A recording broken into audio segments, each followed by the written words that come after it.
NFL training camps are underway. The NFL preseason is underway. And we as fantasy managers are preparing for fantasy drafts. We're here to help you as we talk about depth charts and building a deep fantasy roster through the draft.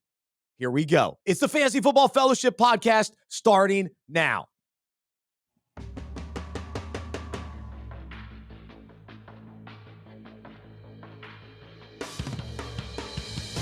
This is the Fantasy Football Fellowship podcast. We're here to unpack fantasy, faith, and life. I'm Bryce Johnson with Harrison Zuckerberg. I'm producing the show today. Aaron wasn't able to make it. He had a dentist appointment. Dentist appointments during the fantasy draft season? Come on. What are we doing, Aaron? Well, we're psyched to be here. We got a fun show in store as we are your fantasy coaches here to encourage you and help you win while you play fantasy football with purpose. As we provide fantasy advice, we won't always be right, but we hope we'll be convincing. I'm coming to you from the Unpacking It Ministry studio in Charlotte, North Carolina. This podcast is a part of Unpacking It Ministries, and I hope that you are subscribed to both of our podcasts. Actually, we've got 3 different ones you can subscribe to wherever you enjoy listening or watching the shows that we provide you. We've got the Unpacking It podcast. We've got the Fantasy Football Fellowship podcast, and we've also got the Unpacking It Minute. So make sure you are subscribed to all of those, and we appreciate when you rate, review, share, spread the love. But today we're talking fantasy, and we've got a fun show as we take a look at the importance of having a strong, deep roster in fantasy and for NFL teams. Both are looking at it. But what does that mean to have depth in life? So we'll get to that in just a little bit. As we do each week, we start the show with a breakout. And that is a part of what we're all about here at Fantasy Football Fellowship. We take fantasy concepts related to the Bible and related to life. And if you go to fantasyfootballfellowship.com, you can become a free member and gain access to all of our content all season long that is designed for you and your league to meet and discuss during league meetings.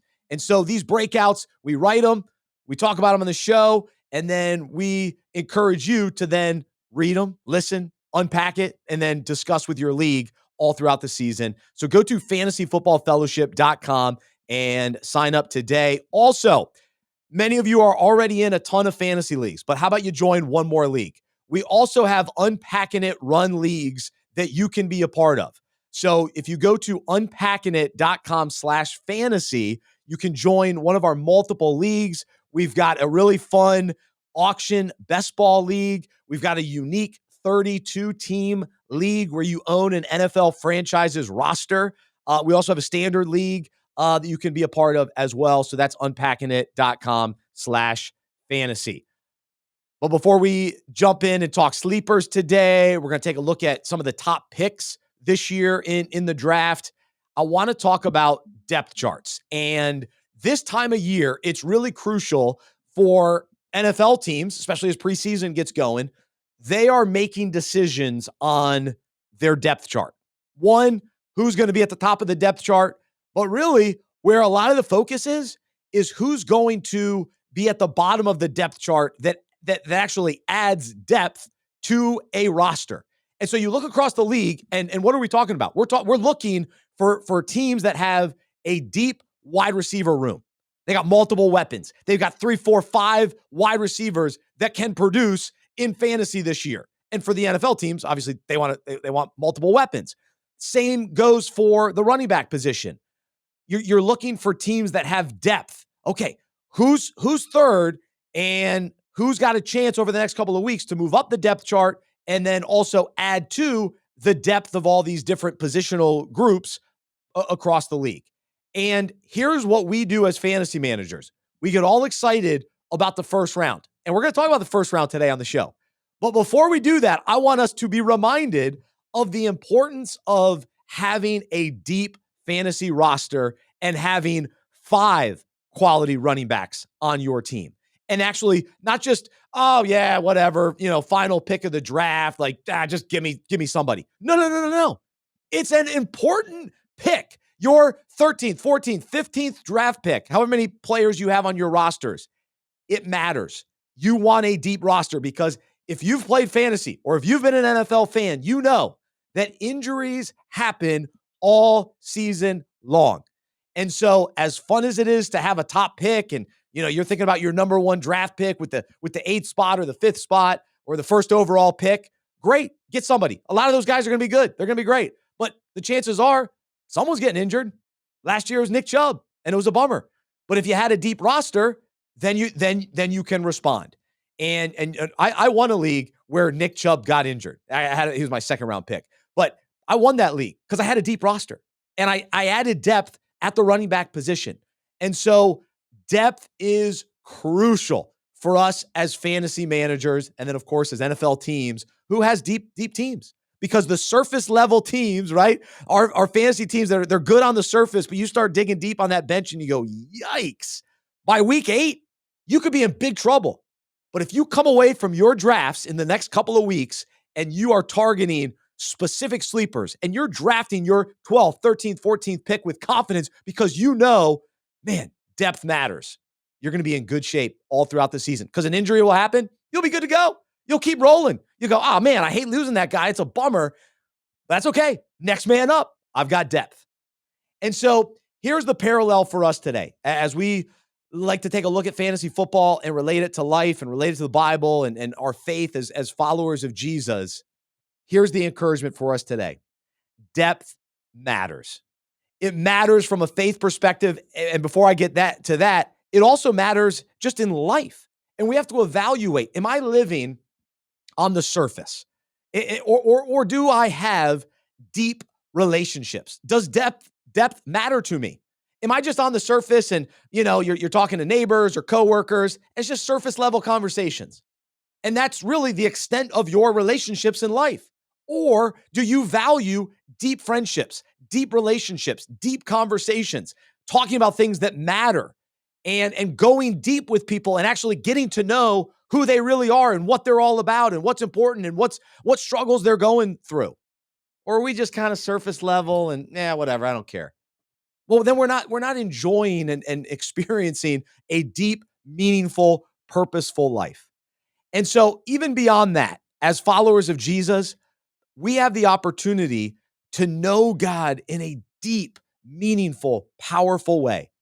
And it requires us to invest time and effort and keeping our eyes fixed on him and seeking after him and desiring to enjoy God and to have a depth of understanding of his word.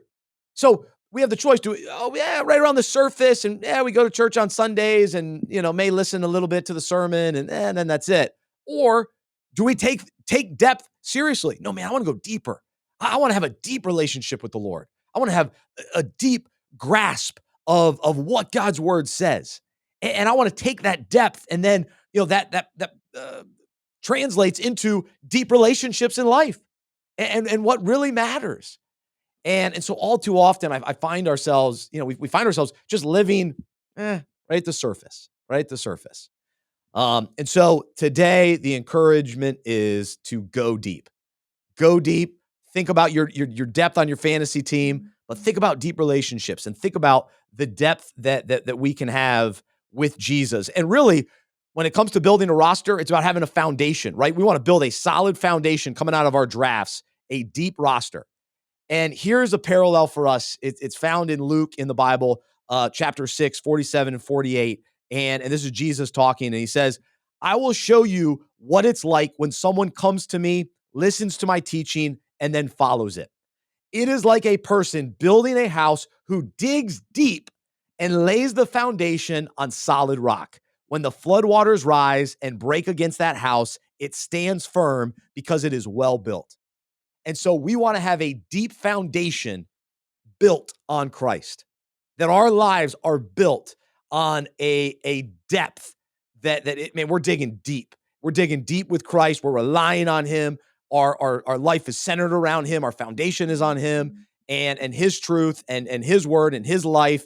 that's what we're following. That's what we're listening to. That's what it's all about. And so when the rains come, when the injuries come in life, we've got that firm foundation. We've dug deep, right? We it's like the guy building the house who digs deep. We dig deep. And so when life is hard, and because it happens, it comes, just like we know in fantasy, the hits come. But just like the fantasy manager that built a solid team, a deep team, all right, let's keep rolling. And same thing in life. It's hard, but we keep rolling. We keep persevering. We keep enduring because our faith is in Christ. It's deep, it's solid, and we know that he's got us. We know that we can trust him, and we put our faith and hope in him. So let's dig deep. Let's prepare now. Prepare now in life and faith. Have those deep relationships, because also when life hits, we want those deep relationships with people too, because they come alongside us and they walk the journey with us. And so surface level friends, they don't really care. But deep friendships, man, they're there with you. They're there with you. So you need that depth. Got to get the depth. So I hope that is encouraging to you today. And so you can unpack that. And again, encourage you to check out fantasyfootballfellowship.com for more content like that all season long in written form. And then also we'll do that here on the podcast and YouTube as well, all throughout the season. So there you go. That's today's breakout. And we're going to talk some fantasy with Harrison Zuckerberg, our fantasy coach today. We've enjoyed his analysis the last couple of weeks. This is his final official episode of this season. However, we hope that he's going to continue to provide videos over the next couple of weeks, as well as written content throughout the season. And you've grown accustomed to his thoughts each week on the waiver wire when it comes to, is he legit? So we're going to try our best to keep Harrison around to help us with that throughout the season. But in a couple of weeks, Trip Smith will be taking over as the co-host each week all season long. And then next week, we actually have a special guest. Garrett Price from Dynasty Nerds is joining me on the show. We're going to talk forgiveness, and then we're going to talk fantasy. So it should be a fun show with him. But Harrison, man, psyched to have you on today, and appreciate you joining me once again, and always love your insight. How you doing, man? I'm doing great, Bryce. I mean, today's the first day of real, and quote unquote, real NFL football that we'll be watching. It shows up on ESPN, so I think that's real. But the Hall of Fame game is tonight with my Chicago Bears playing, which I'm super excited to watch. It's a little unfortunate that, neither the starters for the Texans or the Bears will be playing in this game. Never happens really, but I think you should give them at least one drive. And not everyone, but if you're the Bears and you go out and you take Caleb Williams with the first overall pick, and you take Rome Odunze with the 10th, give us one drive of Caleb and Rome. We've been wanting to see it all off season, then take him out. Not even one drive. If they go 3 and out, but he just throws 3 deep balls to Rome that are incomplete, that's fine. I just want to see them on the field. But I think we're going to have to wait a few more weeks for that. We're not going to see Stephon Diggs, not going to see Tank Dell, who I'm excited about, or CJ Stroud. So we have football, but most likely all of the players we'll be watching won't be on the team a few weeks from now. I'm like one of the only people that I know that I find value in the preseason. I don't understand why guys don't play. I mean, I guess I understand it. I think there is a value in actually playing preseason football. Like, ease into the season. Like, the intensity doesn't have to be as high as of course the regular season or the playoffs is, but man, like, get out there, get hit. Like, I know everybody's worried about injuries, but you got to get your body ready to go. Because then what happens week 1, you're getting crushed and it's like 0 to 60 so quickly. Why not ease into, all right, we're getting it going preseason. I have a different perspective on it, I guess. I completely agree. You look at all the guys who hold out in the preseason because they want new contracts. And yes, that may be best for them because if they get injured, they're not going to get the new contract. But then week 1 hits, especially for running backs, like Josh Jacobs or like Saquon last year. If you haven't been getting hit between the tackles for the last 6 months, and then now you have, Dexter Lawrence or Joey Bosa or Myles Garrett lighting you up off the edge. Like, it is completely different. And guys usually start out slow when they don't play in the preseason. It's true. That's why all these guys that are holding out, I find it very concerning. And these are top guys. We're talking CeeDee Lamb, Jamar Chase. I mean, some of these concerns, it's like, oh, gosh, can I take a top pick with them? I don't know. So we'll talk more about that in a little bit, but I want to start with continuing this conversation about depth, and really the key to a deep roster in fantasy is identifying sleepers. And last week we touched on some sleepers, but really we were talking about some breakout players. Sleepers are guys that really maybe the so far the mock drafts or the fantasy community, they're sleeping on some guys that we're overlooking, guys that you can get really late in drafts that we believe can exceed those expectations and kind of the draft capital that you really don't have to spend on them, which is great. And so give us a sleeper that you've identified and you're trying to target late in drafts. Yeah. So for me, the most obvious sleeper for this upcoming season is Rico Dowdle. And we'll talk about, crazy names a little bit later. But I think if Rico Dowdle just wasn't named Rico Dowdle, he would be going much higher in drafts if he had like a more exciting, cooler name. But the easiest thing to look at for Rico Dowdle is the number one running back in a top NFL offense finishes as a top 24 fantasy option 76% of the time, which the Dallas Cowboys have been the number one offense in the NFL 2 of the last 3 years from a scoring standpoint. And Rico Dowdle right now is projected to be the starter. I know they brought in Ezekiel Elliott, but throughout training camp, everyone's been saying Rico Dowdle looks like the best back, which is easy to believe because Ezekiel Elliott was only 3.5 yards per carry last year and outside the top 30 in almost every single efficiency stat that matters for running backs. And even though Rico Dowdle didn't get a ton of touches last year, something that I found super interesting was he actually was 9th in the NFL in yards created per touch, which is a stat that measures, outside of how well the O-line's blocking for you or you catch a wide open pass, are you able to make the next guy miss and gain extra yards after that? And he was top 10 in that, being a backup running back. That was a stat that, James Cook excelled in a few years ago. And that's why, it was so obvious why he had a great backup or breakout season as the guy last year. I think Rico Dowdle, he's going super late in drafts like RB45.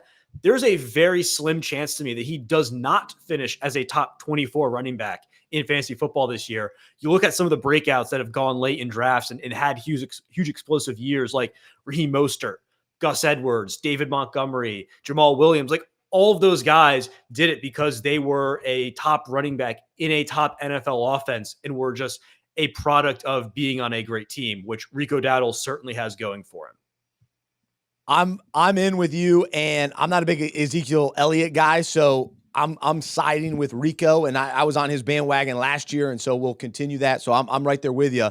Here are a couple other sleepers that I want to add to my depth, and so doing mock drafts, these are guys that I'm getting late. I'll start with a couple wide receivers. I think people are sleeping on Michael Wilson, Arizona Cardinals wide receiver. Marvin Harrison is exciting. Let's go. It's going to be fun.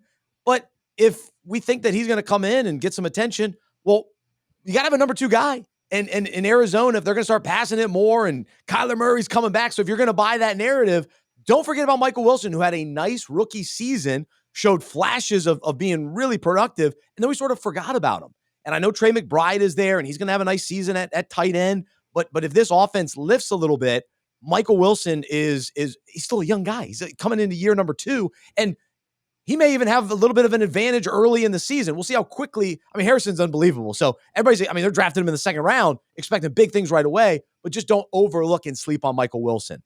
Also, Jahan Dotson, talked about him on a recent episode. I think he's a late sleeper. I'm seeing him rise a little bit, though. People are starting to remember, oh, yeah, this guy was pretty good. Yeah, he's got some talent. Last year, it didn't work out with Sam Howell, but don't forget and sleep on Jahan Dotson.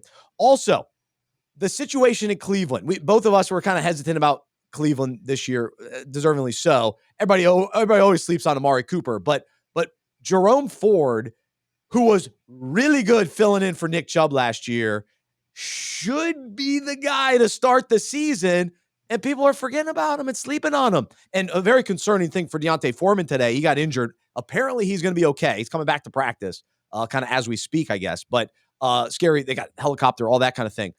But even with Deontay Foreman, who I also like, Ford has been there, and so he's another guy, man, you're sleeping on. And then I'll give you one more. I'm just kind of running through some guys here. Marshawn Lloyd with the Packers. And so I'm not a big Jacobs. Josh Jacobs. Yeah. Josh Jacobs. I'm not a big Josh Jacobs. I don't even know his name. No, Josh Jacobs. So last year I was all in on Zamir White, which I'm now excited about because he's going to be the starter. He's the clear starter in Las Vegas. They ship Jacobs out of town. The Packers have, I think, they're going to be disappointed. That's my opinion. So I'm going Marshawn Lloyd as a rookie running back, as a late round sleeper as well. So anyone else you want to throw into the mix as some guys to add depth to your roster?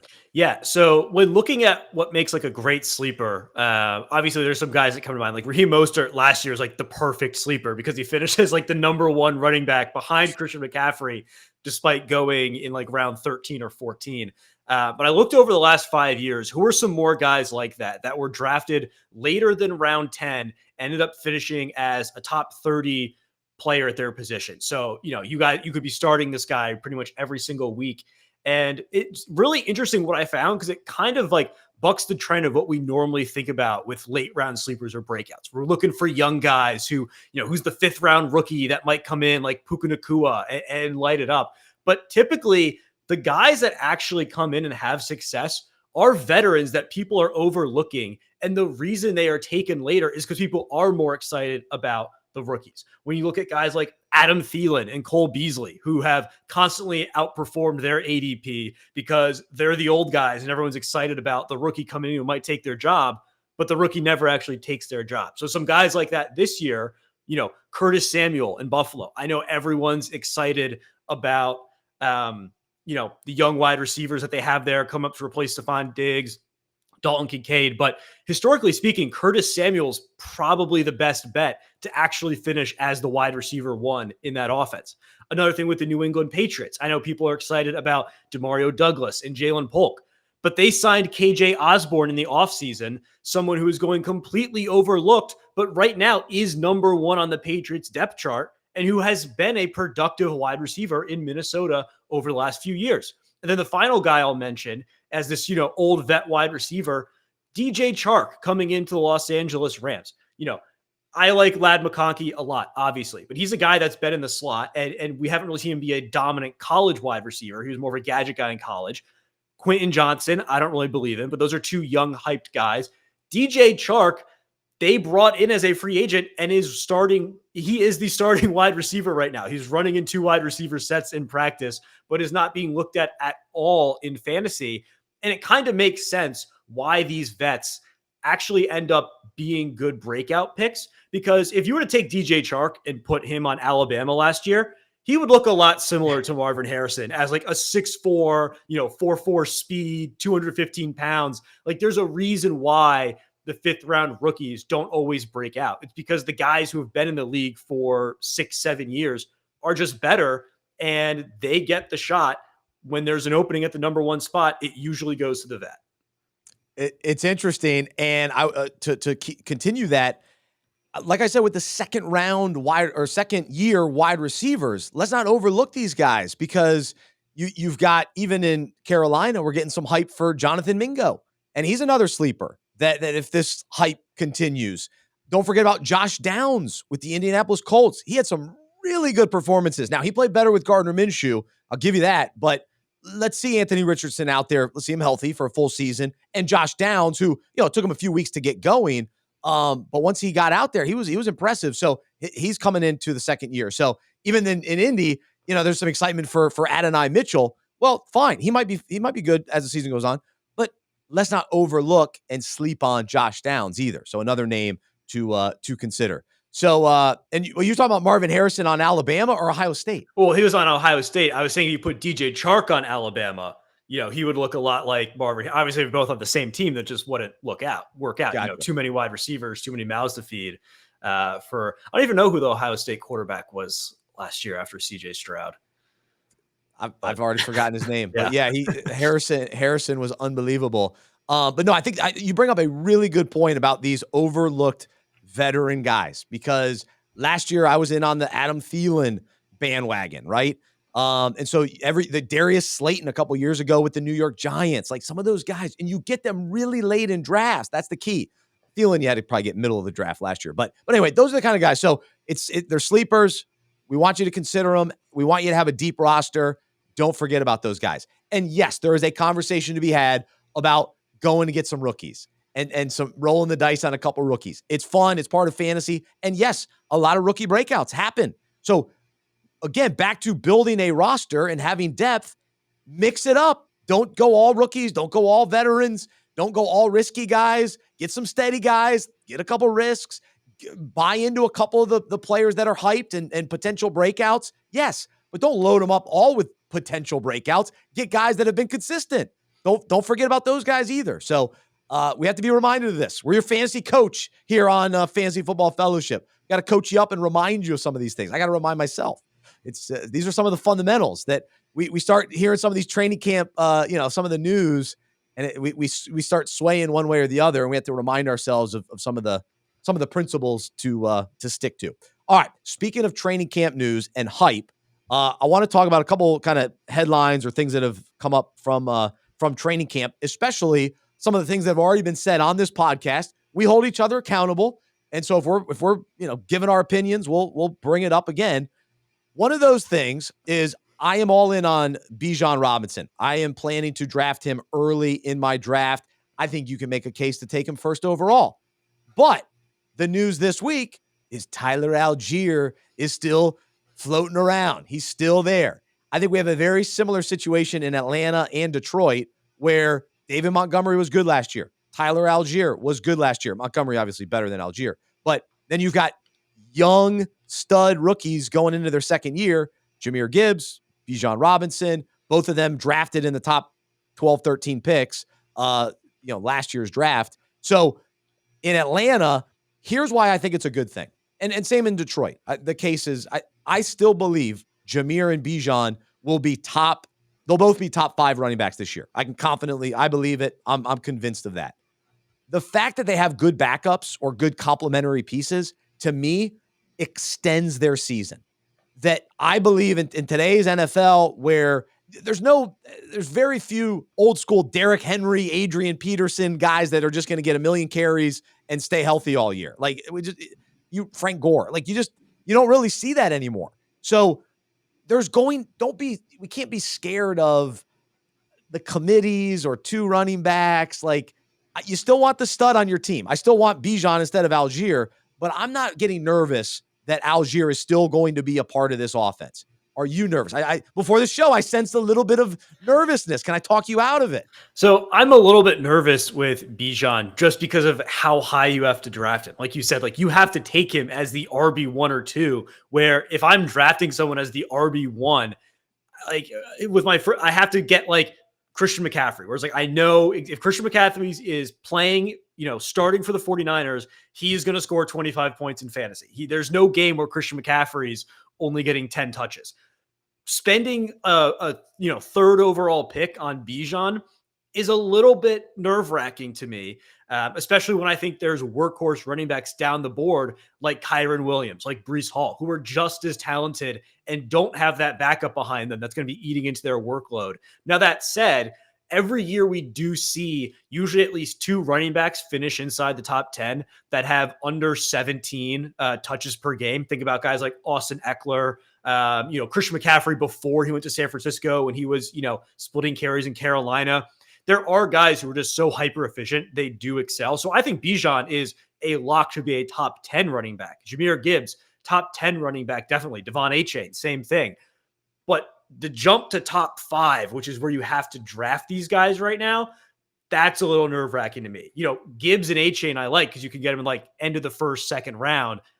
Bijan, taking him over Tyreek Hill, that's I don't know. That might be a little rich for me right now.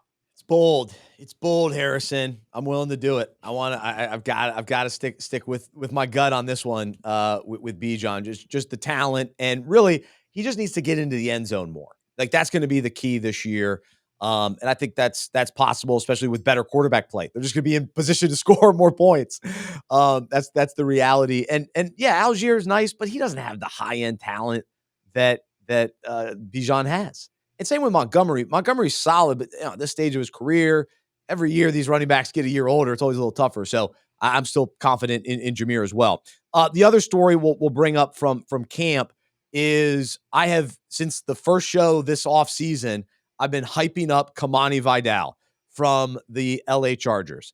And I'm not slowing down. I am on this bandwagon, and we find out that the other two running backs, Gus Edwards and J.K. Dobbins, are getting the carries. And even Jarrett Patterson. Jarrett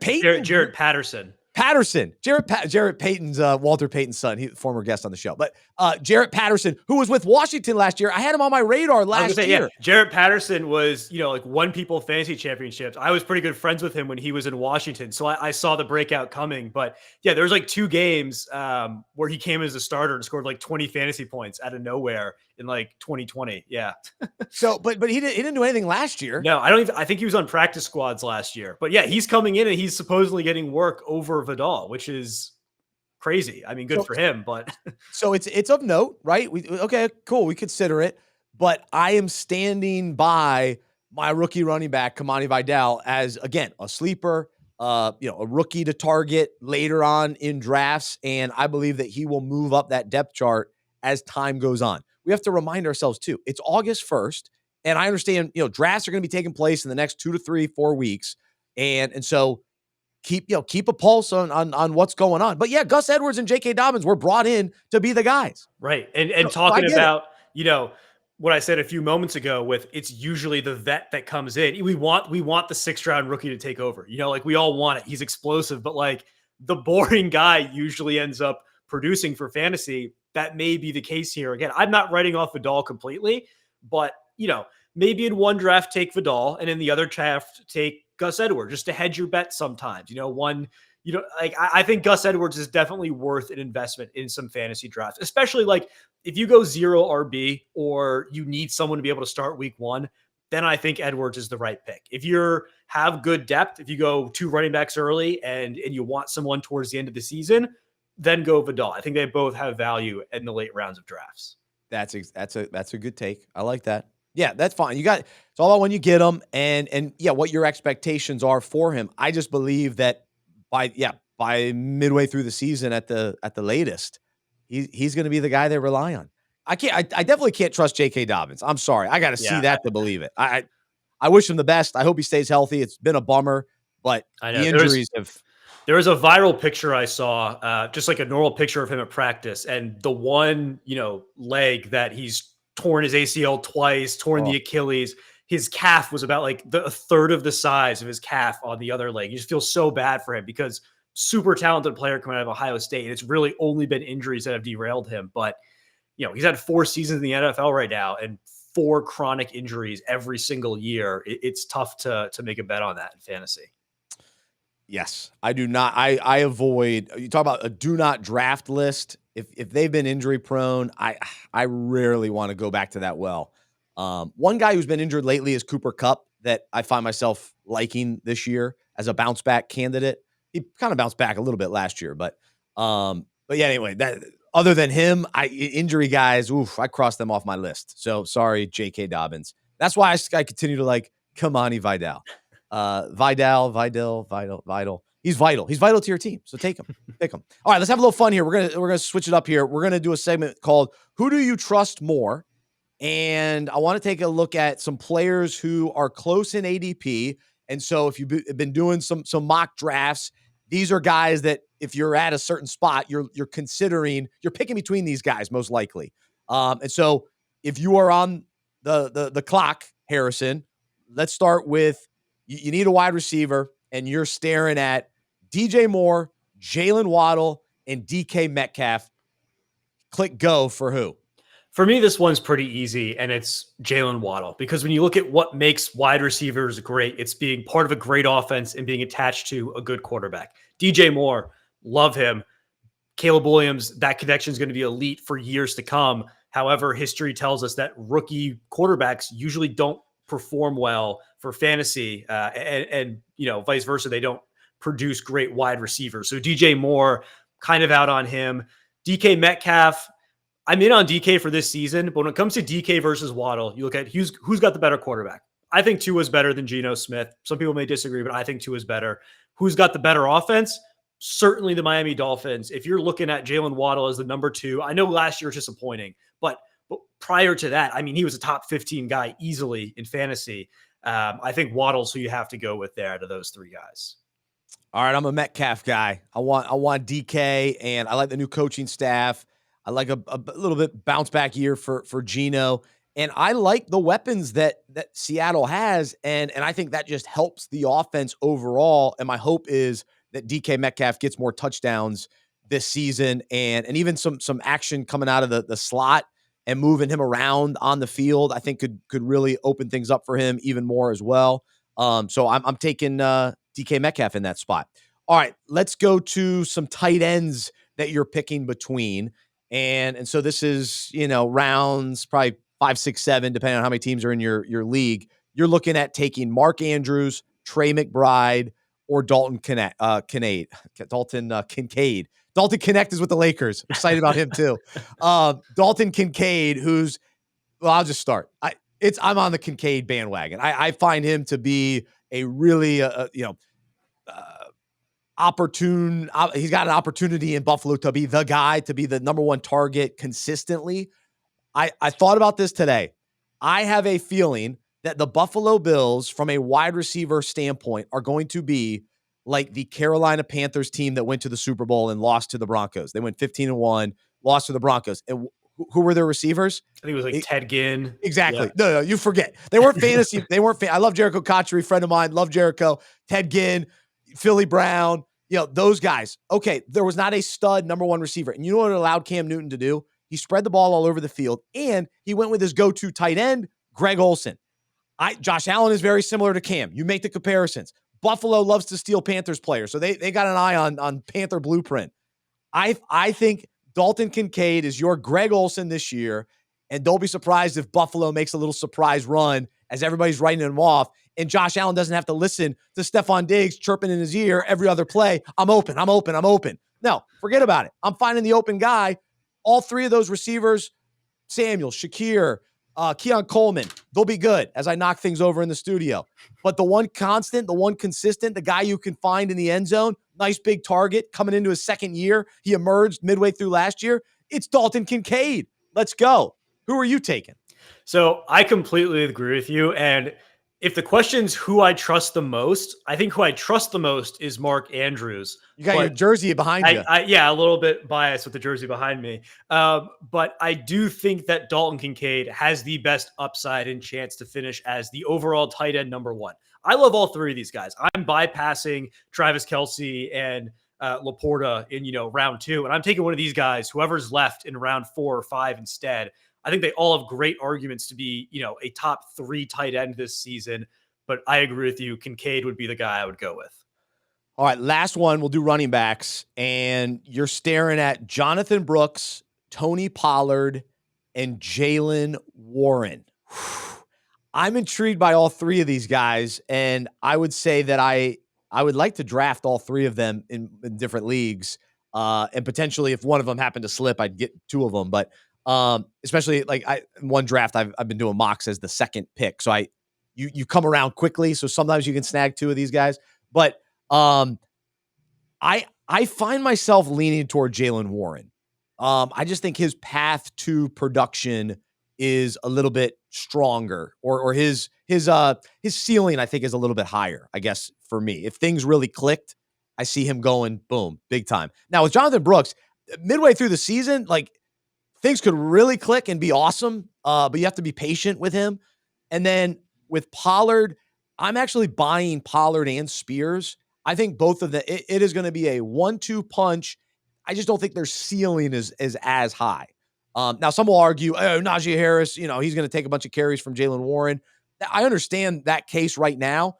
I just think Jaylen's going to overtake him and have a little bit higher ceiling. So who are you taking of those 3? Jonathan Brooks, Tony Pollard, Jaylen Warren. Yeah, so of those 3, the one that I find myself wanting to draft the most is Jonathan Brooks because, like you said, the upside is unbelievable. This was a super athletic, talented running back. He was drafted to be great and to be the guy by the Carolina Panthers. Unfortunately, he is coming into the season with an injury. But, once he is healthy, I don't think Chuba Hubbard is stopping him from being, a 15, 20 touch per game type of running back. And obviously we saw what Dave Canales last year did with Rachaad White in the Tampa Bay offense. He completely exploded as a second-year player. Looking at Warren and Pollard, I agree. Both their floors are higher, but I don't think the ceiling's nearly as high as Brooks. Tony Pollard concerns me just because, he's splitting time with Tajay Spears in an offense that may be good, but most likely is not going to be a top 15 offense in the NFL. Look at the Tennessee Titans. And then with Jaylen Warren, I think he's the most interesting based on what Najee Harris does, because Najee Harris has gone down every single year of his career in terms of usage and efficiency.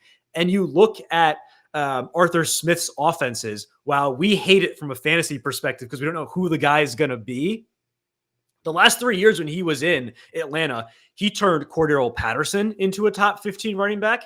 He got 1,000 yards rushing out of Tyler Algier as a 5th round, 6th round rookie. And then obviously Bijan Robinson and Tyler Algier last year were fantastic. So he gets points to the running back position. Jaylen Warren, I think, is the most talented back there. It just depends. We've seen it. Does the most talented back in an Arthur Smith offense always get the most touches? We'll see, but I think Warren definitely has the path to be super effective in fantasy this season.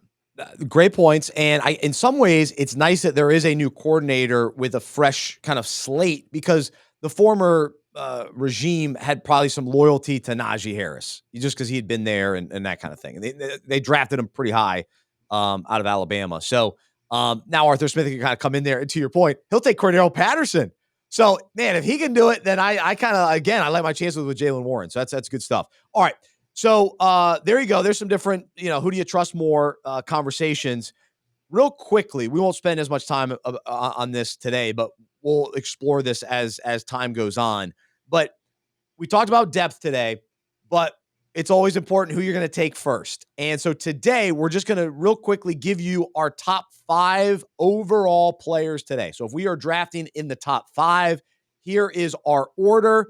And so my top 5 overall players right now in fantasy: Bijan Robinson, baby. Let's go. So I'm taking Bijan first.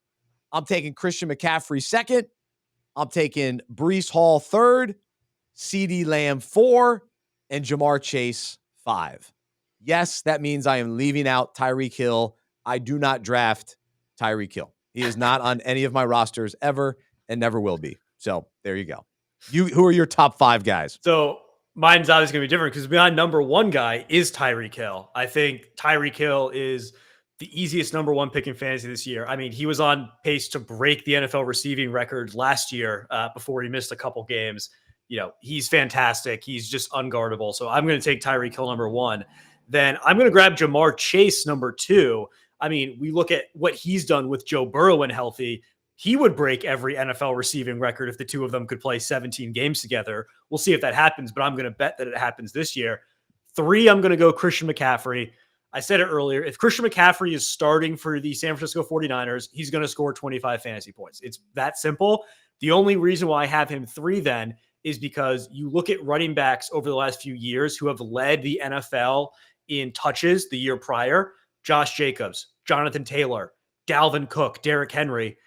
Pretty much all of those guys at least miss a couple games the next season because your body just can't take a 350 touch workload in back-to-back years. So, CMC, you never want to bet that someone gets injured, but he's had injury history. I wouldn't be surprised if he missed a couple games this season, and then you'd be disappointed taking him number 1 overall. 4, I agree with you. I think I voiced my concerns earlier, but Bijan should be the 4th player off the board. Take him in the top 5. And then number 5, I have CeeDee Lamb. I don't think there's any reason why he does not finish with 180 targets again in this Dallas offense. They lose Pollard. Brandon Cooks isn't stealing any targets. I'm excited about Jake Ferguson a lot, but I think CeeDee's still going to finish the top 5 wide receiver easily this next season. All right, so that reminds me, one other sleeper, Jalen Tolbert, is getting some love out of Dallas camp as the 3rd wide receiver. Young guy. I think it was a rookie last year. I think it was 2 years ago. He just didn't play. Yeah. All right. So coming into his 3rd season, young guy showed a couple flashes last year. Nothing crazy, but enough to say, all right, who's this guy? And if he's already making a little dent, Brandon Cooks. I like Brandon Cooks. He's solid, but I don't know. There could be room for somebody else, especially if CeeDee Lamb keeps not playing, showing up, whatever with the holdout. that gives guys like Tolbert a chance to shine. So anyway, that's a sleeper. Just put that in the back of your draft notes as well. All right, we are going to end with a little bit of fun. We are going to talk about two different things. Some unique fantasy names. And so all of us, part of the fun of fantasy is you get to create unique names, right? Playing off, when I get that Thielen and that kind of thing. That's probably my favorite, more than a Thielen. I love playing off the feeling and Thielen. So we love this game, right? So looked up a few names for this year. We've been talking a lot about Bijan. So Bijan Mustard, of course, is an easy one. How about To Infinity and Bijan? I like that. Here's a good one. Slim Pickens for George Pickens. So if he ends up on your roster, you can think about that one. Here's another one. It's one of my favorite Christmas movies. The Pollard Express. So Tony Pollard, the Pollard Express. Here's a good one. Laporta Potty for Sam Laporta, tight end for the Lions. That's a good one. Baby Back Gibbs. Very nice. The Catalina Wine Mixin. And then do you have any other ones? What else am I missing here, Harrison? I don't know. I think the Catalina Wine Mixin one might have to be my favorite. Big Will Ferrell fan, so that one definitely is good. And Baby Back Gibbs. I think if you name your team Baby Back Gibbs and you draft him, you have to sing the Chili's Baby Back Ribs song as soon as you press draft on ESPN or whatever platform you're on. It only feels right. That's only fair. And then you got the rookie Next Door Neighbors, Giants wide receiver. So there you go. All right. So one of the segments throughout our season will be about waiver wires. And we're talking about guys, and what happens every week, there will be new names that enter the fantasy realm. Guys out of nowhere will have a big performance. Guys will surprise us and catch a touchdown, backup tight ends, all sorts of random people. And so throughout the year, this is our favorite drop that we use on the show, and it is courtesy of Mark Wahlberg. And speaking of Will Ferrell, from the other guys, but here you go. Come on, seriously, who is that? All right, so there you go. So that's Mark Wahlberg. Are you going to tell me who that is? All right, so we'll use that throughout the season. Our loyal listeners know that from last year. And so as we step into the season, and maybe we'll do this another time too, but a few names that are either, there's kind of funny names like, wait, what?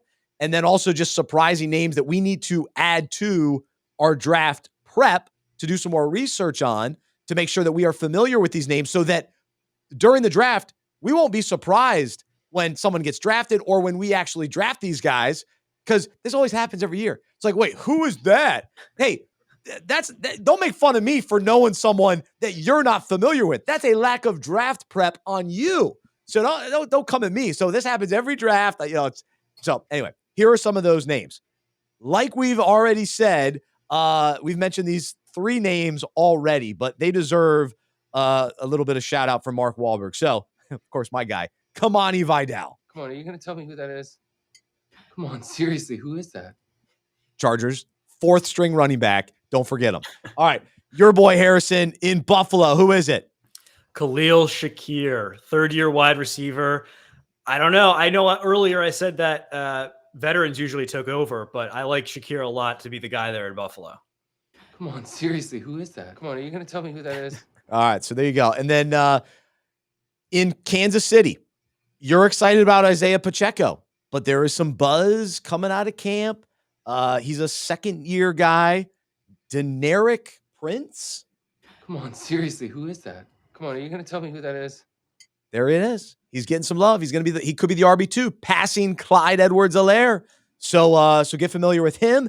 And then how about a backup running back in San Francisco? You mentioned the injury concerns with Christian McCaffrey. Whose name do we need to be aware of? Isaac Guerendo, running back out of Rutgers. I think everyone should be familiar with, because you look at his combine numbers, him and there's only two other guys who have put up similar numbers to him at his size, and that is Jonathan Taylor and Breece Hall. So if you're in that company, you're probably going to do pretty well in the Kyle Shanahan offense. Come on, seriously, who is that? Come on, are you going to tell me who that is? So there he is. That's him. So Isaac, I guess we're going Guerendo. That sounds fun. Yeah. Some of these we're still learning to say, so we might even be saying them wrong, but we'll get it. We're still figuring out Alvin Kamara. I don't know.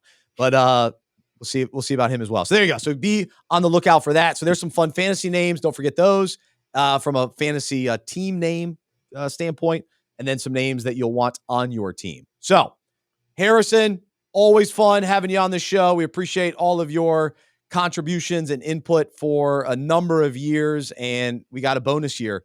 We weren't sure what was going on this summer, so we're glad to have you and thankful to have you continue to be a part of the Fantasy Football Fellowship family. So we wish you the best with all that you've got going on your end, and you're not going anywhere. We're going to keep you around, and we'll continue to find out who's legit all season long. But thanks so much, buddy. Really appreciate it.